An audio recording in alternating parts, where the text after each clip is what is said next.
rasa ta ina zan soma. Kina da yawan kunya a mata kin zama mai kima. Da ke na yi alfahari akan sokar na yi na dama. Rike mana alkawarin kauna kar da ki ba wani.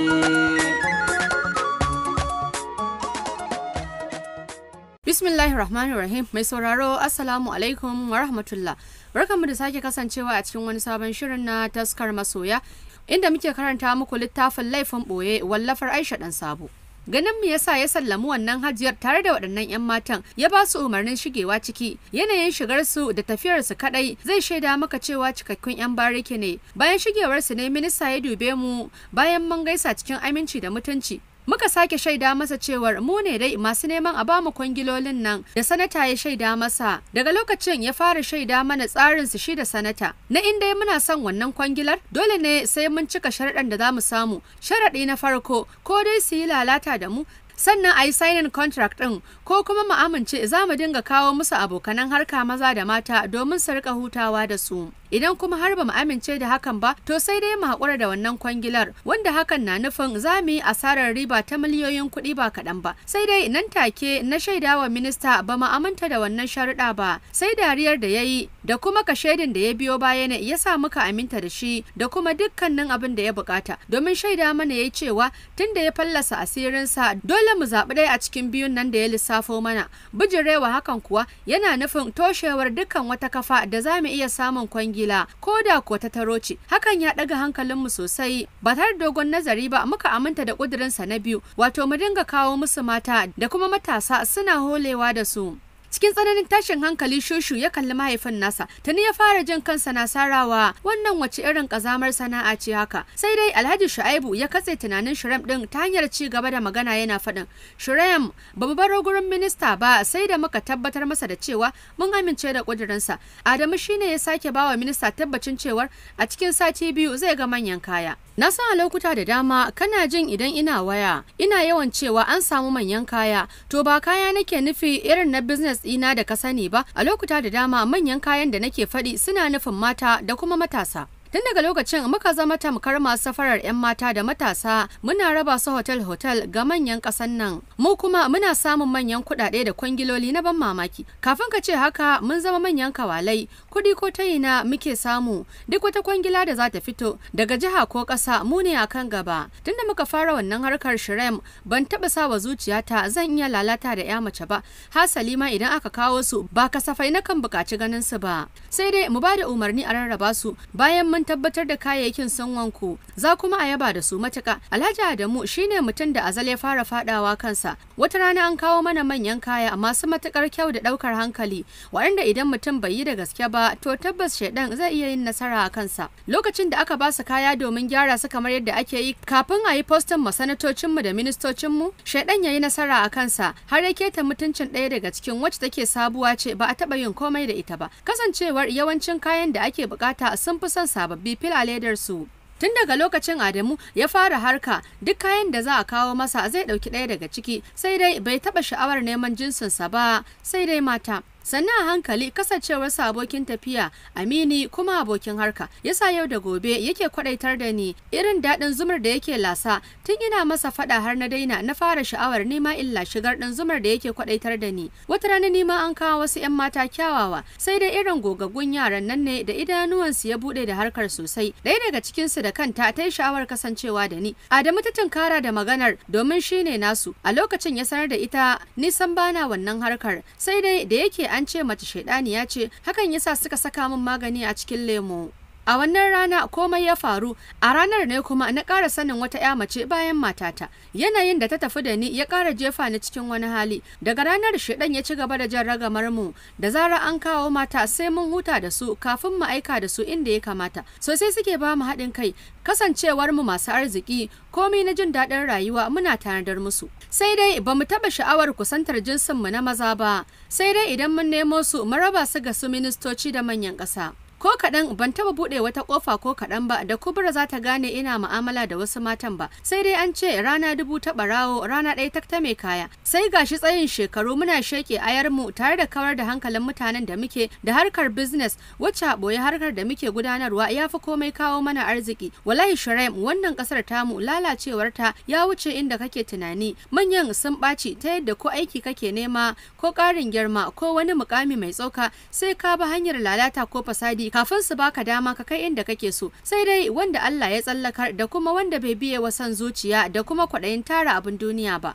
Shuraim, ina so ka yafe min da kuma rufe sirrina. Bana so Kubra ta ji wannan mummunan labarin. Idan ka yi min hakan tabbas zan san kai cikakken ɗa ne na gara a gare ni. Kuma daga yau na yi maka alƙawarin daina wannan harkar. Zan rungumi kasuwanci na, zan haƙura da neman dukkan wata ƙazamiyar kwangila. Matuƙar sai na saba Allah ko na kauce hanya zan same ta. Sosai Shushu ke kuka tamkar ƙaramin yaro da ƙyar ya iya dubar dadin nasa kafin ya fara magana da cewa, Dadi, hakika kun aikata mafi mummunan fasadi a doron ƙasa. Kun zaɓi ku tara dukiya ta ƙazantacciyar hanya. A yau ina kyamatar dukkan wani abu da ka mallaka min ko ka ciyar da ni da kuɗin ƙazantacciyar kwangilar da kuke samu. Dadi, me yasa kuka biya wa son zuciyarku da neman tara ɗimbin dukiya ta hanyar kaucewa hanya? A yau ina jin nadamar kasancewa na jininka. Ina ji ina ma na fito a cikin talakawa waɗanda suke nema da ƙyar sannan su ci su sha. Da irin wannan ƙazamar dukiyar da ka haɗa halas da kuma haramun kana ciyar da mu ka shayar da mu. Me yasa dadi zaka aikata laifukan ɓoye don kawai ka tara arziki?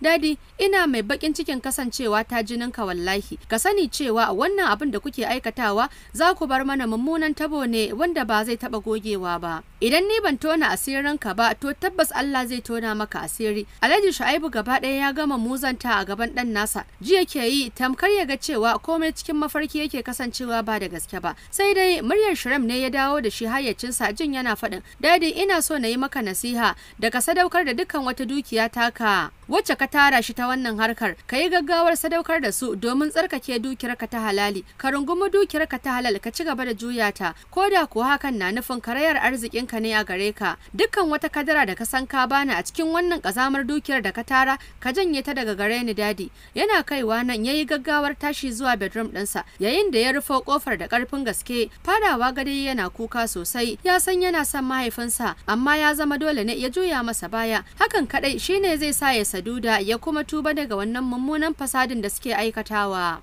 Cike da mutuwar jiki tare da damuwa matuƙa, dadi ya miƙe ya bar ɓangaren Shuraim yana mai nadamar dukkan abin da ya aikata a rayuwarsa. Gashi farin cikin sa na nema ya ruguje domin baya ji zai iya juya bayan Shushu daga gare shi. Gashi ya san tabbas barin wannan harka ita ce rufin asirinsa. Cikin mutuwar jiki, dadi ya fice daga bangaren Shuraim, a hankali ya sadada zuwa bedroom ɗinsa.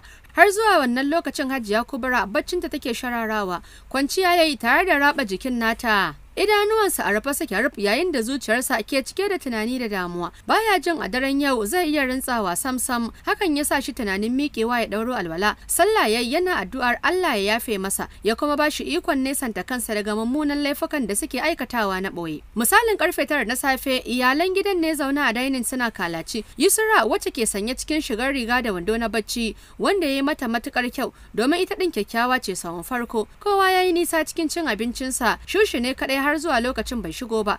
Hajiya Kubra na kokarin daga waya ta kira shi, suka ji bude kofa tare da haɗaɗɗen kamshin sa ya fara cika hancin su. Yana sanye ne cikin shirin zuwa office wanda ya yi matukar yi masa kyau tare da fito da ƙuruciyarsa zalla. A hankali yake karasowa cikin falon har ya iso dining area din. Yusra da murnar ta take faɗin, ya Shuraim, good morning. Bayan ya ja kujera kusa da ita ya zauna, shi ma kokarin wadata fuskarsa yake da murmushi. A lokacin da yake shafa kanta yana faɗin, morning Mayusi, ya gajiyar tafiya ko in ce ya gajiyar zaman flight. Cike da murmushi da shagwaba take faɗin, babu gajiya my big bro. Daddy ya fara gaisarwa amma san bai yadda sun hada idanunsa ba, sai ya juya gurin mommy wanda zuciyarsa ke cike fal da tausayinta. Domin ya sani sarai idan har ta ji abin da dadi suke aikatawa boye za ta ji bakin ciki tare da ƙaurace masa, domin kullun nasiharta a kansu shine ya tsaya wa halal ya guji aikata dukkan wani sabo. Tana yawan kwadaitar da shi game da ajiye iyali domin gujewa fadawa halaka. Ya za ta ji idan ta ji wai dadi ne yake kawalcin mata har da matasa? Bai tsaya a nan ba, shi ma yana aikata zina da su. Sosai wani takaicin mahaifin nasa ya sake kama shi, kaɗan ya sha ruwan shayin ya wuce ofis, yana aiki da National Health Insurance ne da ke Abuja. A bangaren Aisha kuwa bayan ta koma gida a jakar hannunta ta ajiye tare da zubewa akan kujera tana faɗin wallahi umma na gaji sosai yadda kika san a motar kasuwa na yi fitar nan. Sannan ta miƙa wa umman nata saƙon da ta karɓo daga wurin Hajiya Kubra. Ta ɗora da faɗin wallahi umma kin san muna gaisawa ba mu jima da ita ba na fito saboda ta ce min za ta je ɗauko Yusra wai yau za ta dawo har ta kammala karatunta ni kam karatun UC ya yi sauri sosai wallahi. Hajiya Safiya ta dubi tilan ƴar tata tana faɗin ai haka karatu yake idan ba kai kake yin sa ba musamman idan ka tafi waje nan da nan sai kaga ka kammala ka dawo. Aisha ce ta miƙe tana faɗin wallahi kuwa umma mu ma dai alhamdulillah tunda mun kammala a sa'a sabis kaɗai ya rage mana. Tana ƙarasa maganar ne tare da ɗaukan handbag ɗinta ta nufi ɗakinta yayin da ta bar umma na buɗe saƙon da ta karɓo daga gidan Hajiya Kubra. Matashiyar budurwa ce da ba za ta wuce shekaru 19 a duniya ba duk da hijabi ne sanya a jikinta hakan bai ɓoye kyawunta ba. Fara ce tas da ita da alamu kuma Allah ya yi mata baiwar halitta mai ɗaukar hankali. Tafiya take yi cikin nutsuwa wanda duk namijin da ya ɗora idanuwansa a kanta zai yi zaton wata nutsatsiyar mace ce mai matuƙar kamun kai. Ko da ta iso wani katon gida wanda kai tsaye ba za ka kira shi da gidan talakawa ba, za ka lissafa shi ne a jerin gidaje na masu rufin asiri. Tura ƙofar gate ɗin ta shiga, kamar dama jira ake yi ta shigo gidan wayar ta ya fara ƙara. Ta zaro wayar ta ɗora a kunnanta. Cikin rawar jiki take faɗin hello, bakin rai bakin fama. Ban ji abin da mai kiran take faɗi ba, na dai ji wannan budurwar na faɗin kar ki damu dole gobe mu kasance tare. Ni ma ɗin na yi kewar ki matuƙa aminiya. Daurewa kawai nake yi, kin san halin abba baya kaunar yawan fita. Dama school ke sawa ka ji ko da yaushe kana free. To yanzu mun gama, bani da wani sakewa yanzu, amma karki damu na san yadda zan yi. Suna gama wayar ta shigewar ta cikin gida, tana rike da wayar ta samfurin iPhone 8. Kai tsaye falon ta shiga tana kwada sallama. Mahaifiyar tana kwance da alamu kamar ba ta da lafiya ne, domin kuwa tana kwance ne akan 3-seater ta rufe da bargo. Jin sallama ya sa ta buɗe fuskar ta tana duban kofa take faɗin Anisa sai yanzu kika dawo yi maza ki ajiye jakarki ki shiga kicin. Anisa tana kokarin shiga ɗakin ta take faɗin to umma yaya jikin naki. Umma ta amsa da faɗin da sauki sosai Anisa. Har yanzu dai jikin nawa ne babu ƙarfi sosai. Da Allah ki yi maza ki ɗora girki kin ga har yanzu lantana bata dawo ba. Idan ta dawo sai ku ƙarasa tare. Anisa ta amsa da to umma kar ki damu bar na sauya kayana. Ta shiga ɗakin ta cire kayan da ke jikinta. Anisa tana da matukar diri mai ɗaukar hankali. Kyakkyawa ce matuka wacce ta mallaki dukkan wani abu da ya mace za ta yi ɗagawa da shi. Wata riga mara nauyi ta saka tare da ɗaura zani a kai ta fito ta nufi kicin domin ɗaura girkin rana kamar yadda umman nata ta bata umarni. Washe gari Anisa ce ke shiri domin tana so yau duk yadda za a yi su kasance da Rufaida. Wata riga da wando ta saka wanda ba su da maraba da tsirara sai ta ɗauko wani haɗaɗɗen after dress ta ɗaura a kai. Light makeup ta yi wa face ɗinta ta yi kyau tamkar kasa ce ta ka gudu. Safar kafa ta sako ta saka bayan ta ɗauko hijabi ta saka wanda ya sauka har gwiwarta ta fito cikin shiga ta kamala. Ga duk wanda ya ga Anisa zai mata kallo ne na ya mace kamila ta gaske. Kimanin karfe 11 ta fito, ummanta ta samu sauki tana kaiwa da komo a tsakanin kicin da kuma falon abban Anisa da yake weekend ne yana gida ba kasafai ya fiye fita ba. Kallon Anisa ta yi tana faɗin har kin fito sai ki je ki sake sanar da abban naki duk da na sanar da shi cewa za ki je dubiyar Rufaida ne ba ta da lafiya. Anisa ta sauke murmushi tana faɗin to umma tare da shigewa bangaren abban nata zaune yake a falonsa yana kallon CNN ya amsa sallamar Anisa. Sake gaida shi ta yi tare da shaida masa za ta je gidan su Rufaida ne domin duba jikinta. Abban nata ya dube ta tare da kallon shigarta wadda bai gama kusa ba illa sake yaba nutsuwar yarinyar tasa da yake yi. 1000 ya zaro ya bata yana faɗin Anisa karɓi wannan ki tabbatar karfe 5 na yamma yayi miki a cikin gidan nan kin sani sarai bana son yawon banza. Ƙasa ta yi da kanta tana faɗin to abba insha Allahu ba zan saba ba. Ta ɗauki kuɗin nata ta yi gaba. Ba wani tafiya mai tsawo suka yi ba suka isa gidan su Rufaida wanda yake a unguwar Rimu Kaduna. Katon gida ne sosai wanda kana kallo ka san mai kuɗin gaske ne mamallakin sa. Ko da mai gadi ya buɗe ya ga Anisa ce gaisawa ya shiga miƙa mata domin duk wanda ya kwana ya tashi a cikin gidan su Rufaida ya san matsayin da take da shi a gurin shalelan gidan wato Rufi. Gaida shi ta yi cikin girmamawa kamar yadda ta saba kasancewarsa dattijan da take ganin mutuncinsa. Jaka ta balle ta bashi naira 500 sabuwa kal cikin irin kudaden da take samu daga abokan harkarta ko kuma wanda Rufi take bata wacce bata kyashin kashe mata kuɗi ko nawa ne ko kuma ta mallaka mata su. Ko ta shiga katon men palo din na gidan babu motsin kowa. Hakan yasa ta kai tsaye ta nufi bedroom din Hajiya Kairiya. Sallama take yi cikin sanyin muryarta. Hajiya Kairiya da suke kira da momi ta amsa tana faɗin barka dai Anisa ai tun jiya Rufaida ke shelan zuwanki cikin girmamawa ta gaida momin kafin ta fito. Ta nufi wani corridor wanda zai kai ta ɗakin Rufaida. Tun kafin ta ƙarasa ƙofar ɗakin ta fara ƙwalla mata kira tana faɗin bakin rai bakin fama ki fito mana. A guje wata budurwa da ta gaji da haɗuwa ta yau waje suka rungume juna sosai. Rufaida ta sake kwakume Anisa tana shakar haɗaɗɗen kamshin da ke fita daga jikinta yayin da hannunta ke ƙoƙarin kama wadataccen ƙugun Anisa. Anisa ce ta janye jikinta tana faɗin shegiya tawan aiki a bari dai mu shiga daga ciki ko. Dukkaninsu dariya suka saki kafin su shige cikin ɗakin Rufaida wanda ba shi da maraba da ɗakin mace mai aure domin babu abin da ba a zuba na jin daɗin rayuwa a cikinsa ba. Ba su tsaya a ƙaramin falon ba, a kai tsaye bedroom ɗinta suka yada zango. Wanda suna shiga ta kai hannu ta cire hijab ɗin da ke jikin Anisa tare da after dress ɗin da ta ɓoye asalin shigar da take jikin Anisar. Wani mayan kallo take binta da shi tamkar za ta cinye ta ɗanya. Shi kuwa ɓangaren Alhaji Adam zaune yake a babban falonsa.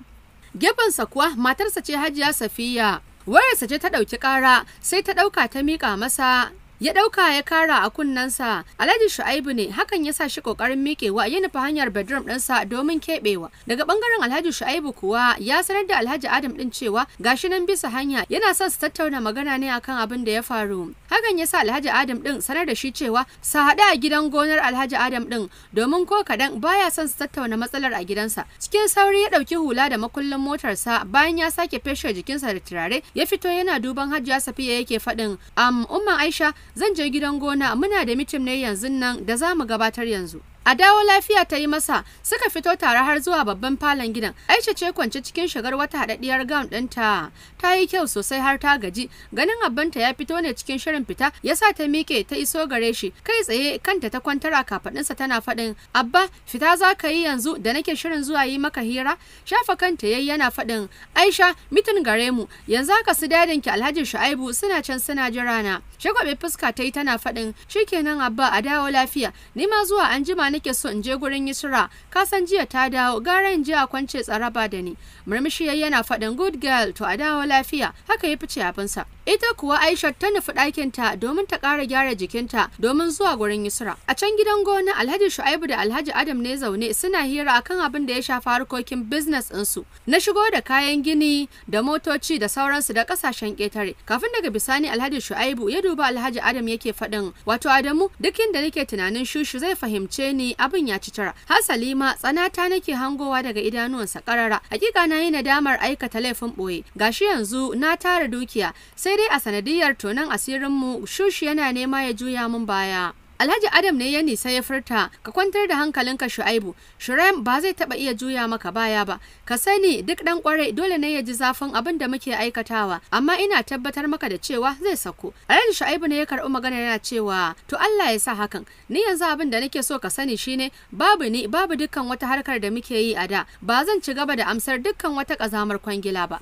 hasali ma dukkan wata dukiyata da na san ta hanyar kazamar kwangila na same ta na yanke shawarar sadaukar da ita ga marayu zan gina musu gida in kuma ba su tallafi zan ci gaba da juya dukiyata ta kasuwanci ita kadai ta wadatar da ni gaskiya domin ban ga amfanin in ci gaba da wannan mummunar sana'ar ba alhali jini na tilo namiji da na mallaka na neman ya juya min baya Adamu na kunyata jiya a gaban Shushu na sani ban masa adalci ba idan har zan ci gaba da aikata laifin ɓoye domin tara ƙazamar dukiya su kuma in jefa su cikin baƙin ciki. Shuraim ya sanar da ni cewa baya son dukkan wani abu da na mallaka domin sa matukar ta wannan harkar na same ta kai ta kai ma yana faɗin yana kyamatar dukkan wani abu da na ciyar da shi ko na shayar da shi da wannan dukiya ta kawalci da barna. To Adamu menene ribar wannan harka tamu gara kawai mu tuba mu bi ta farkin tsira ko yaran mu za su yafe mana mummunan taban da muka yi musu domin wannan kadai ya isa abin gori a gare su. Ni kam wallahi tun daga ranar da Shushi ya gamma a cikin mummunan yanayi na ji na tsani wannan fasadi da muke aikatawa na tsani su minista da dukkan wasu manyan kasar nan masu aikata laifuka irin namu zan bar wannan harka ko da zai zama sanadiyar karayar arziki na ne. Jikin Alhaji Adam gaba ɗaya ya gama yin sanyi tabbas ya sani maganganun aminin nasa su ne zallar gaskiya ya zama dole su tuba domin Allah da kuma kare mutuncin yaransu duk da cewa sun riga da sun samu taban da ba zai taɓa goguwa ba domin komin daren daɗewa sai an kira yaransu da cewa iyayen su kawalai ne kuma mazinata,